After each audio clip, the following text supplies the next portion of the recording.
Not only is that morally wrong, it's illegal. Coming up on WUFT's First at 5, Florida sues FEMA. Why the Attorney General says the agency violated Floridian civil rights after Hurricanes Helene and Milton. Plus, food drives across north central Florida. How communities come together to combat food insecurity during the holiday season. And seeing some of the coldest weather of the season, our UF weather team is timing out how long this will last. First at 5 starts right now. First at 5.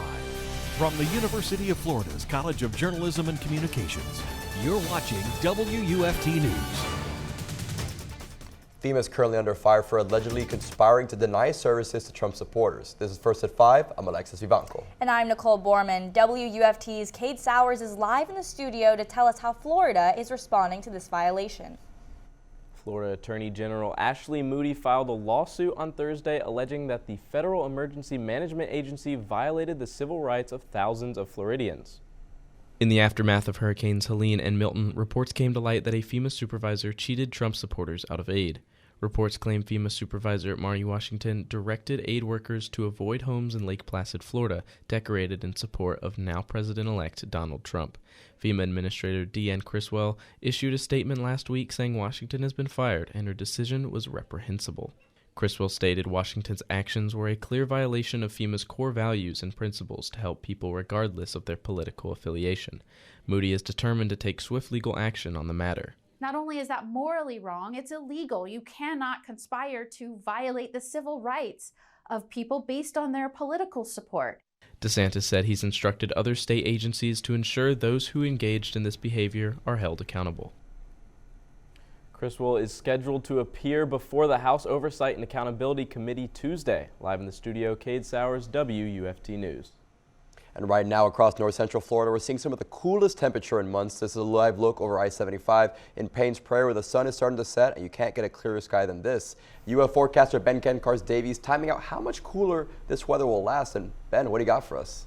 Yes, we are having very nice, cool weather come into Gainesville this weekend and the rest of north central Florida as well. On our campus cam, we have those bright blue skies like Paynes Prairie and current temperatures just about 70 degrees as we head into sunset. We're going to be seeing those temperatures take a decrease real quick. Now, we did have a cold front come through yesterday, which made our temperatures seem just a little bit cooler, and we're going to feel the impact of that looking into our evening where we have those temperatures climbing from the 70s quickly through the 60s and down to the lower 50s, which is where our lows will be this evening. Here in Gainesville, we're seeing lows just above 50 degrees, but north of Gainesville, we are seeing temperatures in those 40s for those early morning hours. Coming up in my full forecast, I'll let you know the latest on Tropical Storm Sarah and how this weekend cool down will affect your football plans. Chad Scott will finally get confirmed today as the Alachua County Sheriff 8 days after Election Day. With the margin of votes being less than 400, a machine recount was initiated to certify the votes. On Wednesday, the recount was concluded and Chad Scott still held the lead. The Alachua County Canvassing Board meets today to officially certify the vote count. The city of Alachua County is seeking proposals for a grant initiative to curb violence brought on by firearms. This comes after the Alachua County Commission declared gun violence a public health crisis in the community. They're seeking proposals for funding and programs to educate and address this countywide risk. Funding awards are limited to a maximum of $10,000 per proposal, with $50,000 awarded under this program. Please visit Alachua County's website for more information. Lake City leaders are reminding you about temporary impacts to your water supply. They say you may notice a change in taste, odor, and/or color while they change to a free chlorine residual disinfectant process. The impacts to the water are not harmful. This process starts on November 30th and ends on December 20th. Anyone using a kidney dialysis machine at home should contact their equipment supplier to install filtering equipment. And Florida's first youth waterfowl hunting day of the season is here. Kids 15 years old and younger can hunt ducks, geese, and other waterfowl this Saturday. No license or permit is required for the child or the supervising adult. Florida's Fish and Wildlife Youth Hunting Days hope to offer young hunters the best opportunity for a successful hunt. The next day will be in February after a regular season duck season closes.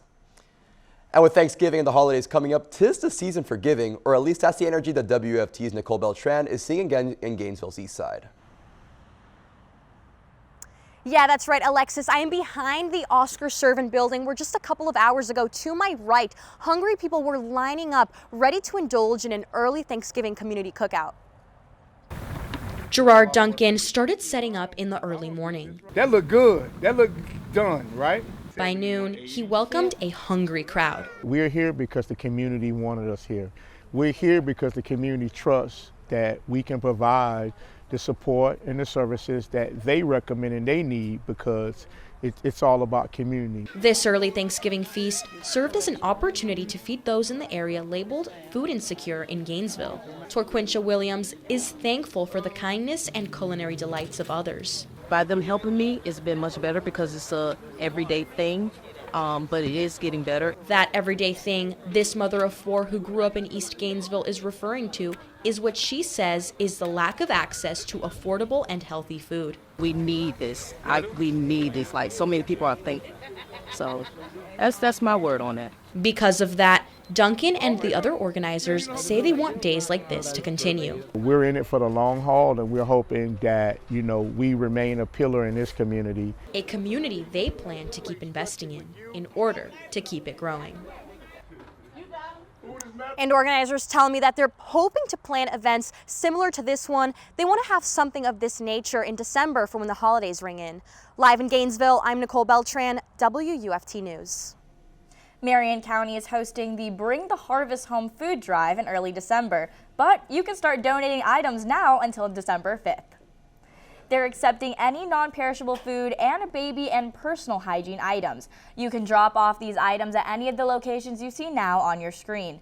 The food drive will be at the Ocala Downtown Square from 7:30 a.m. to 1 p.m. on December 6th. And say hello to Alachua County's public schools' newest employee. Knox will serve as a therapy and detection dog and at no cost to taxpayers. He's already certified by the American Kennel Club as a community canine, good citizen, urban canine, and tricks novice. Let's wish our furry friend good luck at his new job. Alachua County leaders are inviting you to share your thoughts on its climate change initiative. County leaders will share their findings and research with residents to get feedback on its draft climate action plan. The county hopes a final plan will be adopted in 2025. The summit will feature guest speakers, including award-winning environmental journalist and author Cynthia Barnett and retired TV meteorologist Bill Quinlan. It begins at 9 a.m. on Saturday at the Santa Fe College Blount Center. Coming up on First at 5. I've never seen this kind of shock and awe amongst public health officials. President-elect Donald Trump's cabinet begins to take shape. The backlash he's facing from both sides on his decision.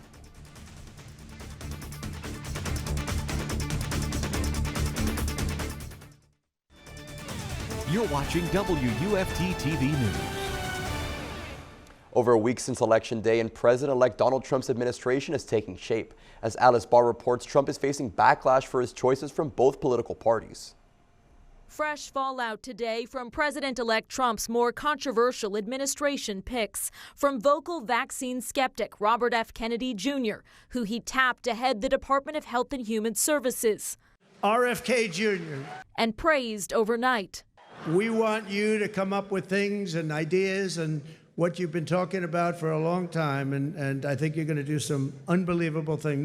To Matt Gaetz for Attorney General. Senators in both parties are pressing for the results of a bipartisan House Ethics Committee review into allegations of sexual misconduct and drug use that Gaetz denies. House Speaker Mike Johnson saying he will strongly request that report not be released because Gaetz resigned from the House to pursue the AG job.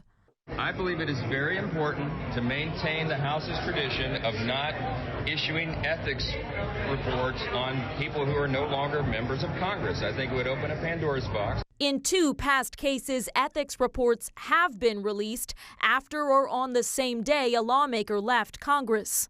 The Senate, I think, has a right to get the appropriate information so that it can make a decision about the confirmation.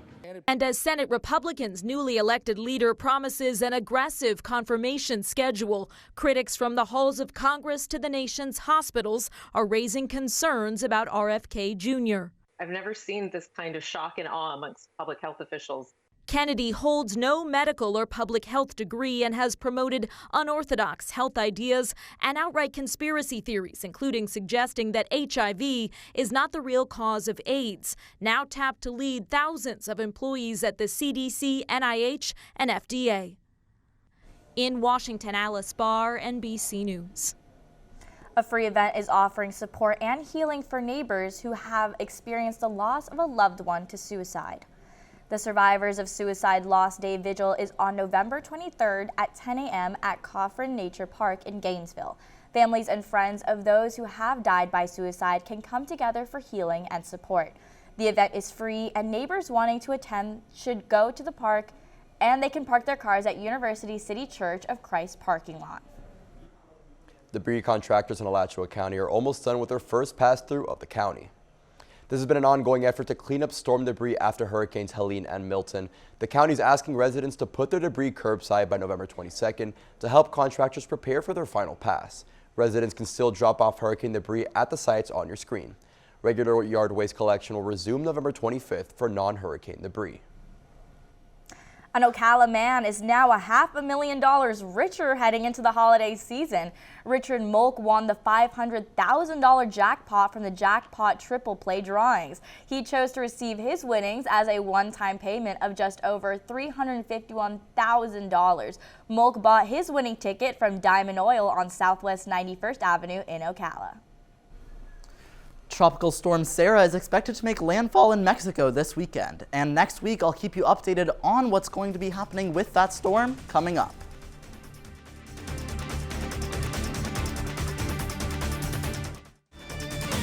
You're watching WUFT-TV News.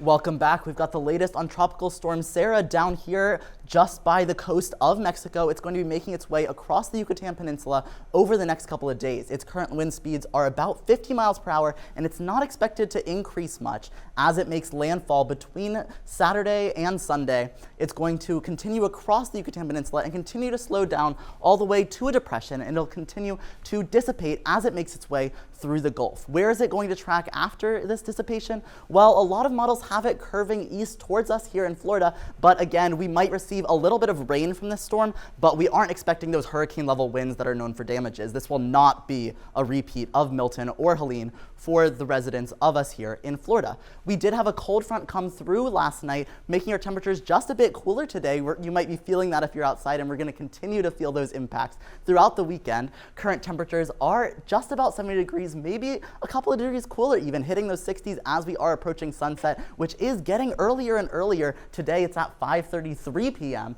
which means we're going to quickly go through those 70s, 60s, all the way down to the lower 50s for our lows of the evening, which are going to be in those 50s or even in the 40s. If you're looking north of Alachua County over near High Springs or Lake City, you definitely want to be wearing layers if you're spending any time outside. Additionally, we're going to have some wind this evening, particularly by the coast, making these already cool temperatures feel even colder. This weekend in the swamp, we are hosting the LSU Tigers, which we are welcoming them with these nice conditions in the 70s for most of the day. However, if you're tailgating early in the morning or walking home from the game in the evening, you do want to make sure to have your orange or blue jacket with you to avoid feeling too cold as you're walking home in those mid-60s that are getting even colder. This weekend on Sunday, it is going to be a little bit warmer, hitting 77 degrees here in Gainesville, but those morning cool temperatures are sticking around a bit longer than they were. In the 50s at 10 a.m., that is quite cold. We're expecting it to warm up a little bit faster than that. Our muggy meter is showing that we are having pleasant conditions. With those cool temperatures, we do expect the moisture levels in the air to decrease as well, which we will be seeing over the next couple of days as we have those temperatures continue to climb through the week until we have another cold front come in late next week, Wednesday or Thursday, dropping the temperatures to the 60s and even the lows in the 40s. Coming up in sports, high school football playoffs has begun. WFT's Lord Hepburn is at Newberry, where in just a few hours, two teams will go head-to-head in the playoffs. That's right, Jordyn. And after the break, we'll take a little bit of a deeper dive into some of the other qualifying teams in the area. But until then, I'll be right here at Newberry High School.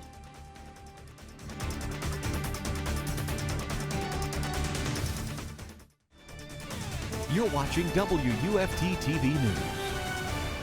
Welcome to sports. I'm Jordyn Banks. This segment is all about high school football. The playoffs start today. Let's take a look at all the teams in the area qualifying for the playoffs. WUFT's Amelia Bustros is a look into an exciting matchup for Buchholz. Round 1 of the FHSAA playoffs are here, and first up on the 6A slate is number 2 seed Buchholz Bobcats taking on the Evan Trojans. After a loss to the eventual state champs in the state semifinals, Buchholz is looking to trot a new path to the state championship starting tonight at Citizens Field. Coming into this game, Buchholz has a 7-3 record, with big wins over Vanguard, Cardinal Newman, and Bartram Trail. But even with this great season, an overtime loss to Nice cost them a district title. Their opponent, Evans High School, has a 6-4 record and also came second in their district. They're also looking to bounce back from last year as they lost in the first round against Apopka.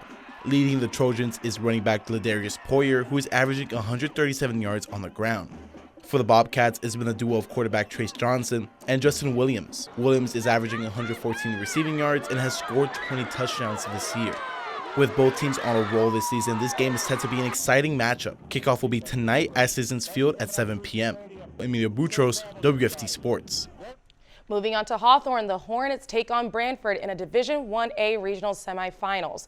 Hawthorne has a stellar record of 7-1. Senior running back Keenan Johnson is off to a great start for this playoff game with a total of 15 touchdowns and over 140 rushing yards. Game time is at 7:30. Moving down to Orlando, Eastside High travels to Bishop Moore tonight. Eastside has held a brutal losing streak for over a decade, but things are turning around for this Rams squad. This team is stacked, averaging 67 receptions and over 113 yards. Game time is at 7:30 p.m. in Orlando. Newberry High School takes on Palatka High tonight. In a previous matchup between the two, Palatka lost. Now the Panthers are looking for a comeback win against Newberry. WUFT's Lauren Hepburn is live in Newberry. Palatka will look to redeem their embarrassing loss during the regular season. The high school football postseason continues tonight, and the Newberry Panthers are hosting the Palatka Panthers right here at 7:30. Earlier in the season, Newberry dominated Palatka with a 32-0 shutout. Newberry racked up 82 tackles, 424 yards, and 4 touchdowns in that game. They'll sure be looking to repeat that performance tonight. Palatka had a tough outing on both sides of the football in that one, finishing with just 32 tackles and 178 yards. They struggled to contain Newberry's offense and couldn't get much going defensively either. Catch round 2 between these two teams in just a few hours. Reporting live from Newberry High School, I'm Lauren Halpern, WUFT Sports. For the 4A regional quarterfinal, Leesburg High is traveling up to Vanguard. The Vanguard Knights are ranked number 1 in the district. The Leesburg Yellow Jackets had a 6-4 season and finished in the bottom seat of the district. Knights quarterback and wide receiver sophomore Terrence Lewis averaged 56 yards per game, and senior cornerback Zaylin Upshaw averages over 30 receiving yards per game. Kickoff is at 7:30 at Booster Stadium. Do not get confused. It is a different location from the high school. Some other notable matchups happening tonight around North Central Florida is Dunellen plays host to Mount Dora in 3A regional final matchup. If Eastside and Dunellen take care of business, they could face off each other next week. Bradford will play at home against the Villages Charter in a 2A bracket. That will face off against the winner of Newberry and Palatka matchup Lauren just told you about earlier. Trinity Catholic hosts Providence, that is outside of Jacksonville, in a rural bracket. Williston and Chiefland will go head-to-head. We told you earlier this week that PK Young forfeited their matchup against Trinity Christian. And here are the key dates for the road to a state championship. The 1A through 7A classes, the regional semifinals will happen next week, followed by the regional finals right after Turkey Day on November 29th. The state semis are Friday, December 6th, with a championship week starting on the 11th at Pitbull Stadium in Miami. Finally, in college football, Gator news, QB DJ Lagway will suit up when the team plays against LSU tomorrow. He's been out with a hamstring injury since the Florida-Georgia game a couple weeks ago. Kickoff is in the Swamp at 3:30 tomorrow. Well, just another awesome broadcast here, Jordyn. But just in general, I mean, listen, DJ Lagway being back for the Gators, that's big news. I mean, we can even get to a bowl game at this point. Well, I'm going to be honest. The only bowl that I'm looking forward to is the one of mashed potatoes my mom is going to make on Thanksgiving Day. Oh, I'm so excited. Okay. Well, look, bowl this, bowl that. I know over here it's Ben's Super Bowl telling us about the weather. I mean, shoot. Absolutely. What do you got for us? I know. I am pretty excited for us to be moving into the cooler temperatures for this weekend, and then even for next weekend as well. We have even cooler temperatures in the 60s. The lows are going to be making their way all the way to the 40s at the end of that week, following the impacts of the remnants of Storm Sarah coming past Florida and a cold front impacting that as well. Well, thank you guys for joining us anyways. We're back here Monday for another edition of First at 5. Yes, thank you, Ben. And your North Central Florida news is always on at WUFT.org and on all of our social media platforms. Have a good night.